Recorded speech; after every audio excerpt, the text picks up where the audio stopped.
ताली बजाएंगे और यीशु मसीह के नाम की महिमा करें। आती हैं और बढ़ोतरी के साथ साथ बहुत सारी चीज़ें हमारे जीवन से दूर भी होती हैं। जो बचपना होता है वो जवानी में दूर होता है, और जब हम अधेड़ अवस्था में पहुंचते हैं तो जवानी की बहुत सी आदतें हमसे दूर होती हैं। अर्थात मनुष्य के जीवन में समय दर समय बदलाव आता है। एक समय सारे बाल काले होते हैं, लेकिन धीरे धीरे वो बाल सफ़ेद होने लगते हैं। सब चीज़ बढ़ती है और एक समय हम उस कगार पर पहुंच जाते हैं और इस विश्वास पे कि प्रभु जैसा आप चाहते हैं वैसा हमारे लिए करें। लेकिन जब हम परमेश्वर में आगे बढ़ते हैं तो कुछ चीज़ें हमारे जीवन में ऐसी आकर बैठ जाती हैं जो परमेश्वर को पसंद नहीं होती, और कुछ चीज़ें ऐसी आती हैं जो परमेश्वर को बहुत पसंद होती हैं। पसंदीदा चीज़ें मैं और आप भली भांति जान सकते हैं, लेकिन नापसंदीदा चीज़ें जो मैं और आप लोग इस तरफ आ जाएंगे, थोड़ा सा इस साइड आ जाइए, इस साइड आ जाइए, बहुत अच्छा लगेगा ताकि मैं बात कर सकूं आप लोगों से। इधर आ जाइए प्लीज़। और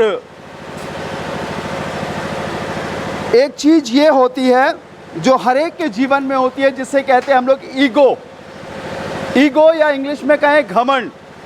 आपको मालूम है दुनिया में, इस संसार में जो सबसे पहला पाप हुआ वो कौन सा था? सारे भूमंडल में कौन सा था जी? जोर से बोलिए। हाँ ठीक है।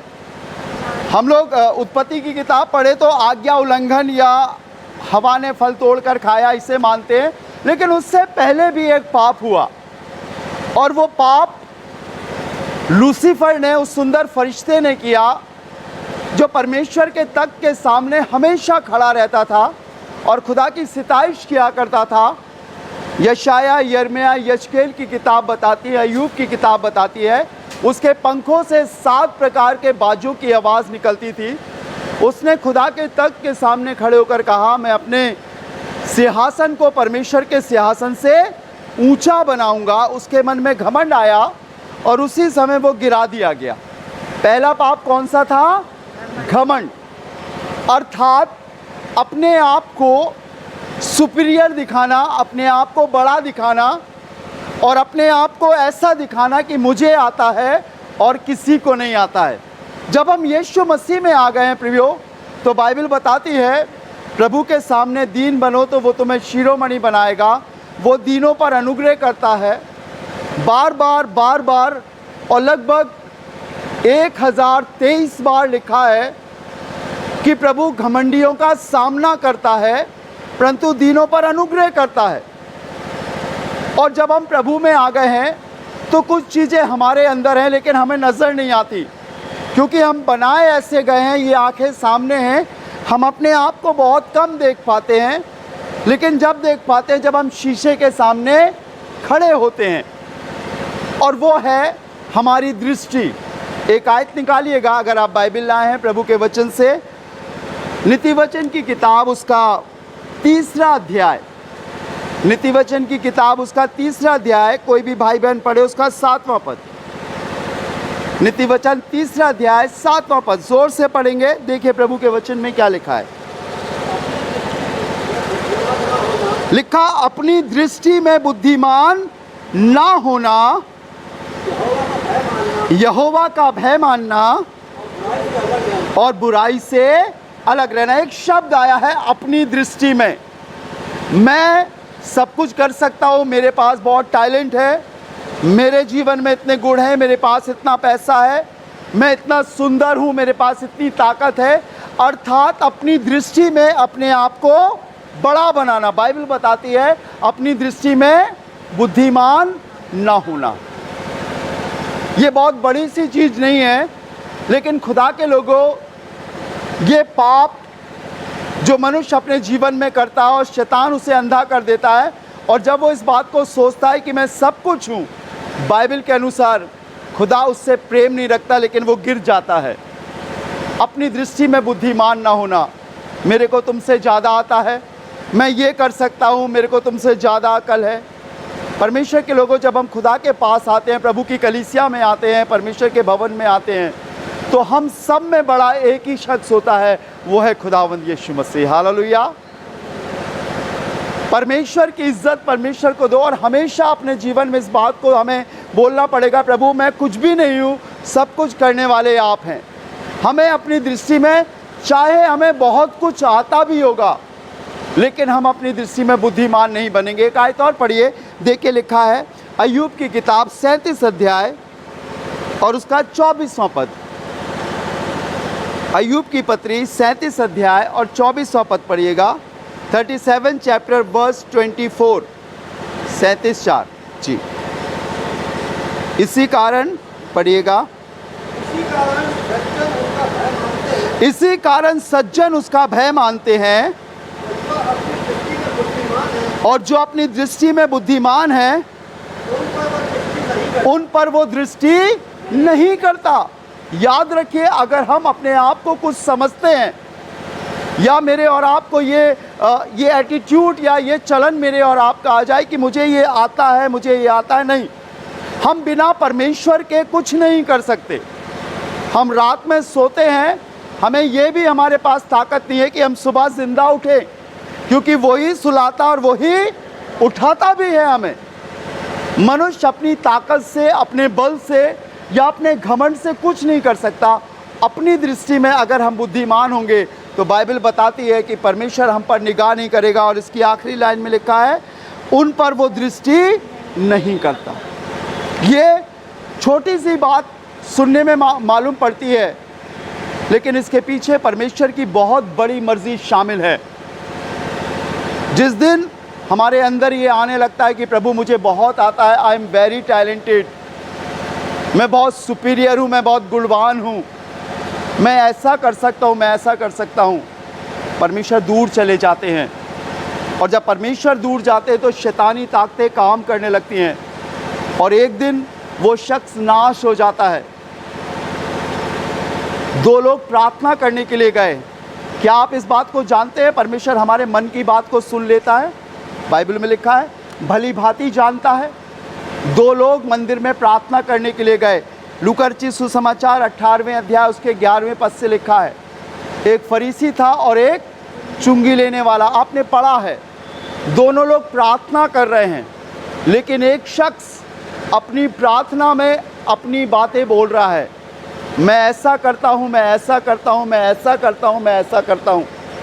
अब पढ़िए इस प्रार्थना को, देखिए परमेश्वर सब प्रार्थनाएं सुनता है, लेकिन वो प्रार्थनाएं अनसुनी हो जाती हैं जो अपने आप को जता कर परमेश्वर के सामने रखते हैं और कहते हैं कि प्रभु मैंने ये किया, मैंने ये किया। परमेश्वर सब बातें जानता है, एक बार में वो सबकी प्रार्थनाएं सुन सकता है। ऐसा नहीं कि मेरी बेटी प्रार्थना कर रही है और इधर मैं प्रार्थना कर रहा हूँ तो वो कहे कि नहीं रुक जाओ, पहले मैं उसकी प्रार्थना सुनूँ। नहीं, वो एक बार में हज़ारों, लाखों, करोड़ों सबकी प्रार्थना सुन सकता है। यहाँ पर ये प्रार्थना कर रहे हैं, आप पढ़िएगा लूका 18वां अध्याय उसके 11वें पद से, सभी लोग सुनिएगा गौर से जी। हाँ पढ़े। खड़ा होकर अपने मन में यूं प्रार्थना करने लगा, हाँ, हे परमेश्वर मैं तेरा धन्यवाद करता हूँ। एक फरीसी है और एक चुंगी लेने वाला क्या बोलता है, हे परमेश्वर मैं तेरा, ठीक है, जब हम धन्यवाद करते हैं तो हम भी कहते हैं प्रभु हम आपका धन्यवाद करते हैं, बहुत अच्छी बात है। लेकिन जैसे जैसे प्रार्थना आगे बढ़ती है, आप गौर कीजिएगा, ये झूठ नहीं बोल रहा है, ये सच बोल रहा है। इसकी प्रार्थना में वो वक्तव्य जताया जा रहा है कि परमेश्वर कुछ नहीं देख रहा है, प्रभु तू देख मैं क्या क्या करता हूँ, और अपनी बड़ी लिस्ट परमेश्वर के सामने रख रहा है। पढ़िएगा बहन, देखिए क्या लिखा है। हाँ,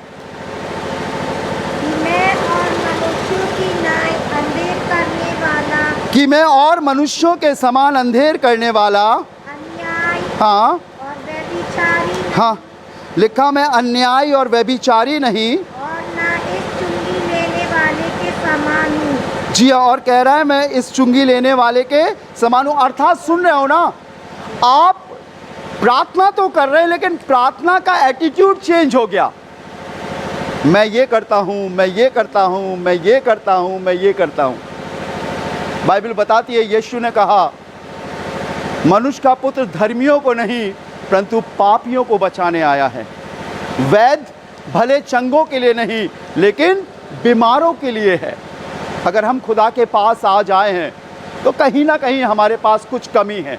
हम रोज़ उसके पास जाते हैं, उससे कहते हैं प्रभु अपनी दृष्टि हम पर बना, हम अदना इंसान हैं, हमारे अंदर कोई खूबी लियाकत नहीं, और प्रभु अगर आप ना चलाए तो हम एक कदम नहीं चल सकते।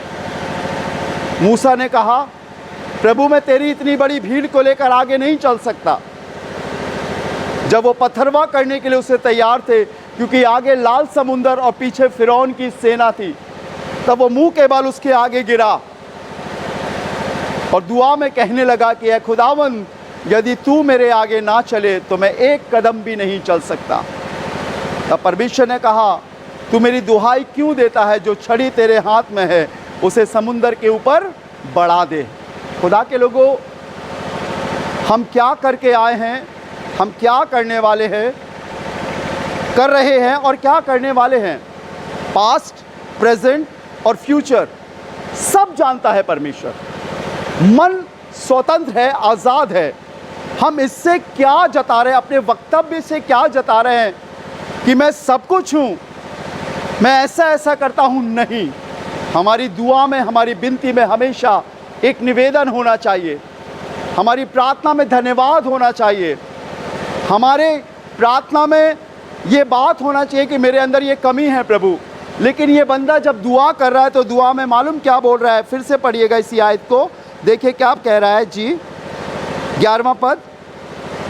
मैं अंधे फिर से शुरू। हाँ 11वां पद पढ़िए। फरीसी खड़ा होकर अपने मन में यूं प्रार्थना, खड़ा होकर यूं प्रार्थना करने लगा, हे परमेश्वर मैं तेरा धन्यवाद करता मैं तेरा धन्यवाद करता हूँ। सभी की प्रार्थनाएं धन्यवाद से शुरू होती कि नहीं होती हैं?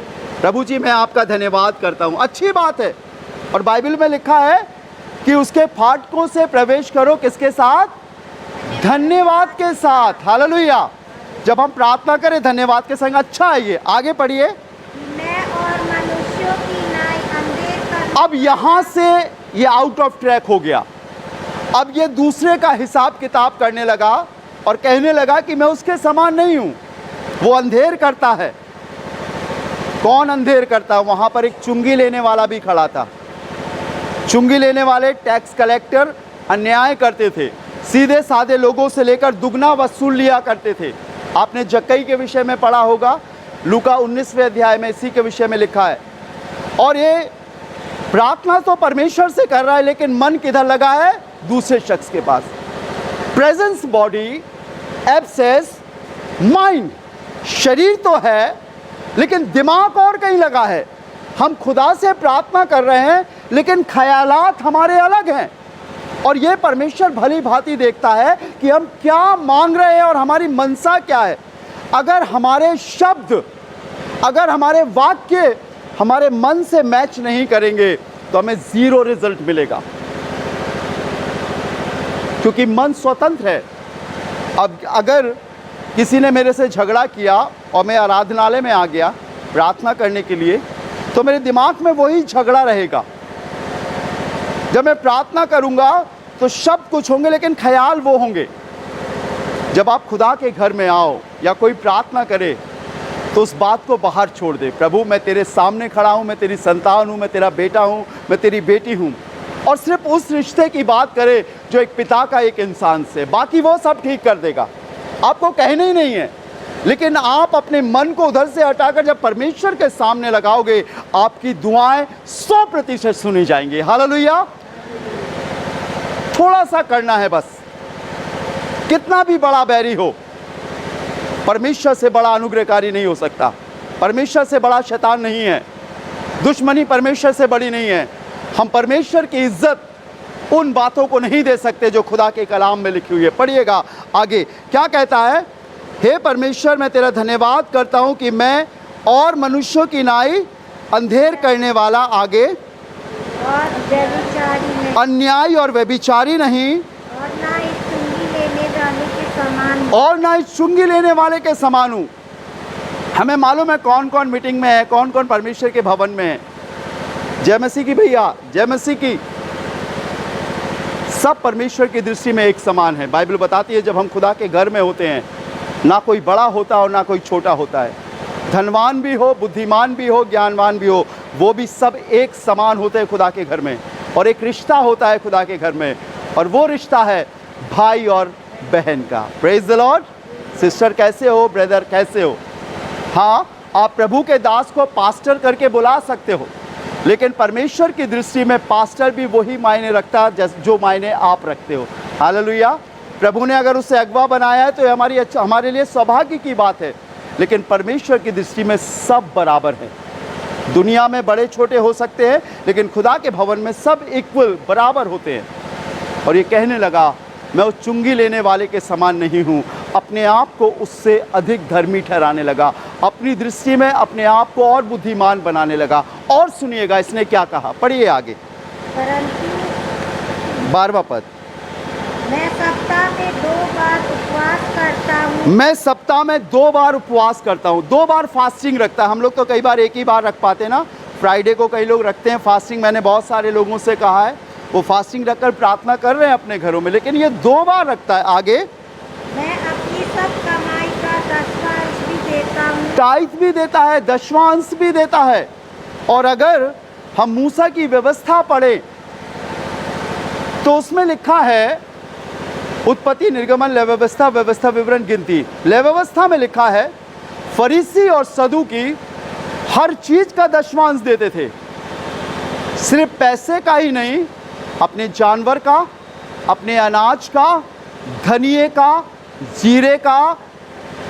मैं क्या क्या नाम गिनाऊं, मैं कभी मुझे मौका मिलेगा मैं आपको लिस्ट बताऊंगा। पुदीने का, धनिया का, हर एक सब्जी का, सबका वो दशवांश देते थे। क्या प्रभु को मालूम नहीं है?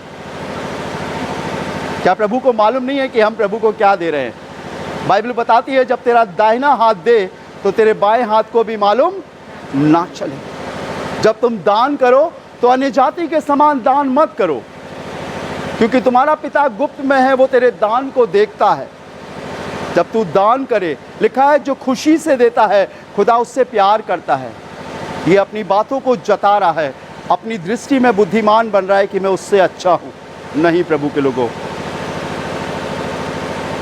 यीशु मसीह उस भवन में खड़े थे और वो प्रार्थना सुन रहे थे। अब चुंगी लेने वाले की प्रार्थना सुनिएगा, वो क्या कहता है। परंतु चुंगी लेने वाले ने दूर खड़े होकर परंतु चुंगी लेने वाले ने दूर खड़े होकर स्वर्ग की ओर आंखें उठाना भी ना चाहा, वरन अपनी छाती पीट पीट कर कहा, हे परमेश्वर मुझ पापी पर दया कर। हमारे काम, हमारी सोच, जो हम सोच रहे हैं, जो हम करने वाले हैं, सब प्रभु को सब मालूम है। लेकिन प्रभु जो सुनना चाहता है वो कई बार हम नहीं सुनाते हैं। जब आप अपने घर से बाहर जाते हो, नहा धोकर जाते हो, सिर से लेके पांव तक आप वस्त्र को पहनते हो, जब घर आते हो पसीने की बदबू आती है ना, आती है ना। आपके अंदर कोई भी गंदगी चीज़ नहीं जाएगी, लेकिन शरीर के अंदर से कुछ ऐसे तत्व निकलते हैं कि जिसमें से बदबू आती है। वैसे ही प्रभु के लोगों, हम कितना भी अपने आप को प्रार्थना में रखें, कितना भी हम अपने आप को आगे बढ़ाएं, ये मन स्वतंत्र है, ना इसमें खिड़की है ना इसमें दरवाज़ा है। विचारों के द्वारा हमारी आत्मा, हमारा प्राण और हमारा जिस्म गंदा होता है। और जब भी हम प्रभु के पास जाएं तो हमारी दुआओं में ये होना चाहिए, प्रभु मुझ गुनहगार पर रहम कर, मुझ पापी को क्षमा कर। हाँ, आपकी बुद्धि कहेगी आपने गाली नहीं दी, आपने झूठ नहीं बोला, आपने चोरी नहीं करी, आपने किसी के विरुद्ध अनरीति नहीं चली, आप ठीक हो। जैसे शरीर ढकने के बाद भी अंदर से बदबू आती है, वैसे ही मनुष्य को जब उसका मन बोलने लगे कि तू सही है, समझ लेना कहीं ना कहीं हम गलत है। इसलिए बाइबल बोलती है अपनी दृष्टि में बुद्धिमान ना होना। इसने कहा, ऐ खुदावंद मुझ गुनहगार पर रहम कर। और मालूम यीशु मसीह ने क्या कहा, पढ़िएगा फिर हम दुआ करेंगे। यीशु ने कहा, मैं तुमसे सच कहता हूँ, हाँ 14वां पद, कि वो दूसरा नहीं परंतु यही पुरुष धर्मी ठहराया जाकर घर गया, अपने घर गया, क्योंकि जो कोई अपने आप को बड़ा बनाएगा वह छोटा, जो बड़ा बनाएगा वो छोटा किया जाएगा, और जो अपने आप को छोटा बनाएगा वो बड़ा किया जाएगा। अपनी दृष्टि में। अगर हम किसी को इज्जत देते हैं, हमें मालूम है वो गलत है, हमें मालूम है उसके अंदर ये गंदी आदत है, लेकिन तब भी हम आगे बढ़कर उससे मिलेंगे, अपने बड़प्पन को नीचे करेंगे। कैसे हो भैया, कैसा है आपका जीवन? मैं आपको बताऊं, हमारे व्यवहार से वो प्रभावित होगा और यीशु मसीह एक दिन उसे बदल देगा।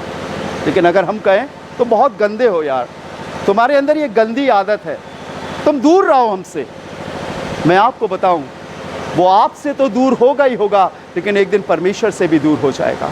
बाइबल बताती है परमेश्वर को किसी ने नहीं देखा। लोग तुम्हारे भले कामों को देखकर, तुम्हारे भले कामों को देखकर तुम्हारे पिता की जो स्वर्ग में है बड़ाई करेंगे। मेरे और आपको देखकर लोग पहचानेंगे।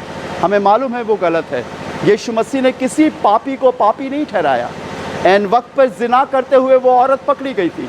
मूसा की व्यवस्था में लिखा था कि ऐसी औरत को पथरवा करके मार डाला जाए, लेकिन यीशु मसीह ने लिखा है, भूमि पर झुककर लिखने लगा और सीधे खड़े होकर कहा कि तुम में से जो बेगुनाह हो, जिसने कोई पाप ना किया हो, वो पहला पत्थर मारे। और फिर झुककर लिखने लगा। जब सीधा खड़ा हुआ तो लिखा है छोटे से लेकर बड़े तक एक एक करके सब वहाँ से चले गए। यीशु ने कहा, क्या किसी ने तुझ पर दंड की आज्ञा नहीं दी? उसने कहा, नहीं प्रभु, मैं भी तुझ पर दंड की आज्ञा नहीं देता, जा अब से पाप नहीं करना। क्रूस पर वो लटका कुकर्मी जो यीशु के दाहिने तरफ था, आप बाइबल पढ़ते होगे तो यही कहते होगे दाहिने हाथ वाला डाकू। और आपको मालूम है यीशु ने कभी उस डाकू के लिए डाकू शब्द इस्तेमाल नहीं किया। क्या कहा उसने मालूम? आज ही तू मेरे साथ। अपनी दृष्टि में बुद्धिमान नहीं होना। हमें से कोई सुपीरियर नहीं है, हमें से कोई परफेक्ट नहीं है, सब में कमी है, कहीं ना कहीं कमी है। लेकिन जब हम कहते हैं प्रभु सब कुछ करने वाले आप ही हैं, हमारे जीवन को, हमारे परिवार को, हमारे घर को चलाने वाले आप ही हैं, तब परमेश्वर अपने अनुग्रह को बढ़ाता है, अपनी दया को बढ़ाता है। बाइबल में लिखा है जो उस पर भरोसा रखता है वो जीवन पाता है। आइए अपनी आंखों को बंद करें, प्रार्थना करें। राजाओं के राजा, प्रभु के प्रभु, मैं आपका धन्यवाद देता हूँ। स्वामी, हम तेरे पास आए हैं प्रभु। हम जानते हैं हम मनुष्य हैं और कई बार चूक जाते हैं, लेकिन प्रभु तेरा वचन हमें सतर्क करता है। ये जीवनदायक प्रभु, खुदावंद हमें वचन के अनुसार चलने की ताकत और सामर्थ्य दे प्रभु। हम तेरे वचन को अपने जीवन में अधिकाई से बसने दें, ताकि हम पाप करने से बच सके प्रभु, एक पवित्र जीवन जी सके। खुदावंद जो यहाँ तेरे प्रिय लोग बैठे हैं प्रभु, इन्हें आशीष दे, बरकत दे, वचन के अनुसार बना, क्योंकि आपका आना बहुत नज़दीक है प्रभु, बहुत नज़दीक है, वरन आप द्वार ही पर है प्रभु। और तेरी कलीसिया उठाई जाएगी प्रभु। ये कलीसिया के वो अंग हो खुदावंद कि जब तू आए तो ये आसमानों पर तेरे साथ उठाए जाए प्रभु जी। तेरे वचन के अनुसार प्रभु इनके शरीर, इनके प्राण, इनकी आत्मा को बनाना प्रभु। ये अपने पिता की ही नहीं, लेकिन ज़मीन पर ये आपकी संतान कहला सके। यीशु के नाम से हर एक प्रकार की कमियां दूर हो सके, कमज़ोरियां दूर हो सके, और ये निपुणता के लिए, परफेक्शन के लिए, सिद्धता के लिए आगे बढ़ते जाएं। अंश बाई अंश इनके जीवन में प्रभु आप नज़र आ सके। हम सब कुछ आपके हाथों में सौंपते हैं, सारा आदर, सारी महिमा आपको देते हैं, और खुदावंद यीशु मसीह के नाम से मांगते हैं, आमीन। हे हमारे पिता, तू जो स्वर्ग में है, तेरा नाम पवित्र माना जाए, तेरा राज्य आए, तेरी इच्छा जैसे स्वर्ग में पूरी होती है इस पृथ्वी पर भी हो। हमारे प्रतिदिन की रोटी आज हमें दे। जिस प्रकार हम अपने कसूरवारों को माफ़ करते हैं, तू भी हमारे कसूरों को माफ़ कर। हमें आजमाइश में न ला, परंतु बुराई से बचा, क्योंकि राज्य, पराक्रम और महिमा सदा तेरी है, आमीन। और अब हमारे खुदावंद यीशु मसीह का फजल, खुदा बाप की मोहब्बत और पाक रूह की रिफाकत और शराकत हमें से हर एक के संग अब से लेकर हमेशा तक होती रहे, आमीन। जय मसीह की। Praise the Lord.